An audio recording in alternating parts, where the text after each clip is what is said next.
Credit score. ये 3 अंक सुनने में जितने सीधे लगते हैं उतने ही रहस्यमयी भी हैं, है ना? पर क्या हो अगर यही 3 अंक किसी के वित्तीय भविष्य की चाबी हों? चलिए आज इसी पहेली को सुलझाते हैं और जानते हैं कि इसे बेहतर कैसे बनाया जा सकता है। तो सबसे पहले तो ये समझते हैं कि ये क्रेडिट स्कोर आखिर है क्या चीज।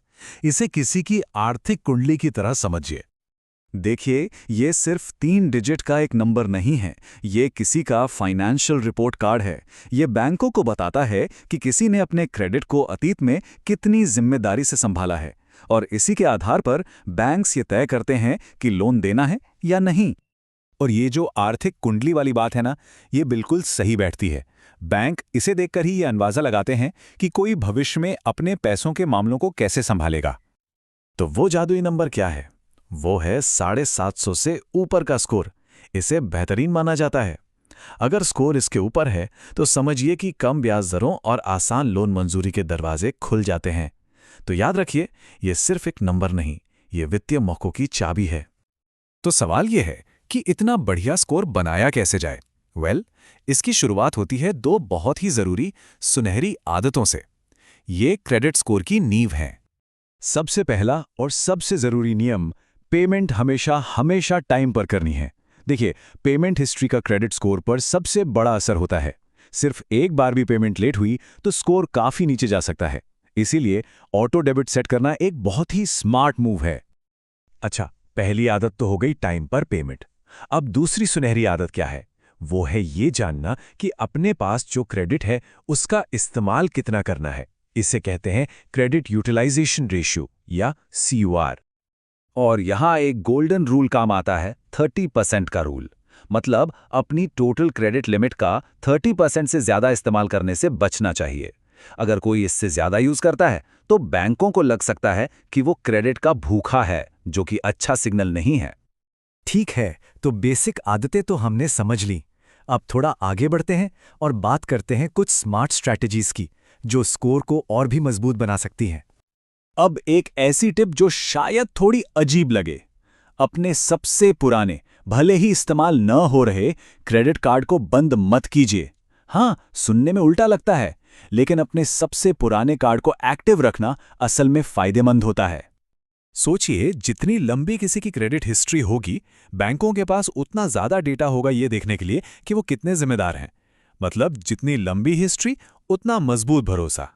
एक और चीज जो लेंडर्स को पसंद आती है वो है क्रेडिट मिक्स में वैरायटी, यानी सिक्योर्ड लोन्स जैसे होम या कार लोन और अनसिक्योर्ड लोन्स जैसे क्रेडिट कार्ड या पर्सनल लोन का एक अच्छा बैलेंस होना स्कोर के लिए पॉजिटिव माना जाता है। अच्छा, 2 और बहुत जरूरी बातें हैं। पहली, बार बार लोन के लिए अप्लाई करने से बचें। हर बार अप्लाई करने पर एक हार्ड इंक्वायरी होती है, जिससे स्कोर थोड़ा कम हो सकता है। और दूसरी, अपनी क्रेडिट लिमिट बढ़वाने के लिए रिक्वेस्ट कर सकते हैं। बस ये ध्यान रखना है कि लिमिट बढ़ने पर खर्च ना बढ़ जाए। तो एक अच्छा स्कोर बनाना समझ लीजिए एक किला बनाने जैसा है। लेकिन किला बना लेना ही काफी नहीं होता, उसे आम गलतियों और कुछ जालों से बचाना भी पड़ता है। ये बात जानकर शायद हैरानी हो, लेकिन क्रेडिट रिपोर्ट्स में गलतियां होना काफी आम है, और ये छोटी मोटी दिखने वाली गलतियां भी स्कोर को बेवजह काफी नुकसान पहुंचा सकती हैं। इसीलिए साल में कम से कम एक बार अपनी रिपोर्ट को चेक करना बहुत जरूरी है।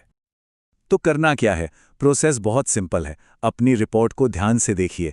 अगर कोई भी गलती नजर आती है तो उसे तुरंत डिस्प्यूट कीजिए, मतलब उसे ठीक करवाइए।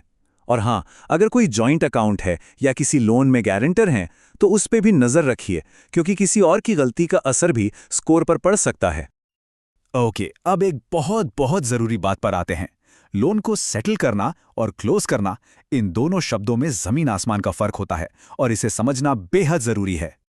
देखिए, अगर रिपोर्ट पर सेटल लिखा है तो इसका सीधा मतलब है कि पूरा पैसा नहीं चुकाया गया। ये बैंकों के लिए एक बहुत बड़ा रेड फ्लैग है। वहीं दूसरी तरफ क्लोज्ड का मतलब है कि हिसाब बराबर, लोन पूरी तरह से चुका दिया गया है, और हमेशा यही लक्ष्य होना चाहिए। चलिए अब इस सफर के सबसे आखिरी और शायद सबसे जरूरी पड़ाव पर आते हैं। ये सब जानने के बाद सही माइंडसेट रखना भी उतना ही जरूरी है। एक बात गांठ बांध लेनी चाहिए, क्रेडिट स्कोर सुधारना कोई जादू की छड़ी नहीं है कि घुमाई और हो गया। इसमें वक्त लगता है, धैर्य रखना पड़ता है। आप देख सकते हैं कि अलग अलग एक्शन का असर दिखने में अलग अलग टाइम लगता है। जैसे रिपोर्ट की गलतियां ठीक करवाने का असर 1 से 3 महीने में दिख सकता है, लेकिन लगातार टाइम पर पेमेंट करने का फायदा लंबा और सबसे मजबूत होता है, जिसमें 6 से 12 महीने लग सकते हैं। और इसीलिए कहा जाता है कि ये एक मैराथन है, कोई 100 मीटर की दौड़ नहीं। शॉर्ट टर्म फायदे की जगह लंबे समय के अनुशासन पर ध्यान देना जरूरी है।